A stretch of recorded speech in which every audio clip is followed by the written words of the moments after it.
बर्तमान मु आपण मानकु गोटे झीर मेसेज देखौछि जो समय से झीटी नहीं से समय केवल सही पुओ पाई एक आमको मागिथिले किंतु पुओ पाई तो आमे दे देलु पुओ वर्तमान ताहारी कंट्रोल रे अछि किंतु वर्तमान से झील अलगा कथाटी कहूछि किंतु मु केवल सही पुओ पाई एक मोहिनी देइथिली किंतु एबे से झील कहूछि गुरुजी समस्तंकु से वशीकरण करिवो देखंतु समस्तंकु तो सेटा पॉसिबल होए नाही केवल जहार ना रे तयारी होए ताको ही वशीकरण करी होए से झीटी मेसेज रे कोन लिखिछि सेटा मु आपन कहूछि आ जोटा नाली रंगर मार्क करा जायछि सेठी झीर ना अछि तेनु सेठी नाली रंगर मार्क करा जायछि देखंतु जनकर प्राइवेसी आमे समस्तंकु शेयर करि परिबु नाही केवल मेसेज आपण मानकु देखै परिबु काहेकि ना तांकर ना नंबर देखै देले असुविधा हेइ जिवो गुरुजी मु XYZ गत मास मोहिनी नैथिली से पुओ को तो मोहिनी देली किंतु तांको घर लोक राजी हो नहांती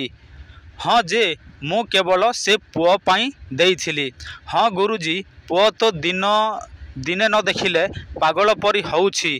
तांको घरे केमिति राजी हेबे सेथिपाई भी मोहिनी की ताबिज नियो ओके गुरुजी देखंतु मोहिनी किंबा मोहिनी ताबिज केवल जनकर ना रे ही प्रथमे तयारी होए तापर आपण माने जदी चाहिबे परिवार रो समस्तंकु करि परिबे आ जदी आपण माने गोटे सांगरे बा गोटे मोहिनी रे किंबा गोटे मोहिनी ताबिज रे समस्तंकु करिया पई चाहंती पुओ को पुअर परिवार समस्तंकु किंबा झीर परिवार समस्तंकु ताहले सेटा आम पई करिया पई मुश्किल होए काहेकि ना सेति पई बहुत समय लागि थाए जदी एही परिका मोहिनी किंबा मोहिनी ताबिज दरकार अछि आपण मानकु ताहले परिवार पई मध्य करिवे एवं जहाकु आपण माने वशीकरण करिवे ताहा पई मध्य करिवे ताहले ही आपण माने समस्तंकु गोटे सांगरे करि परिबे।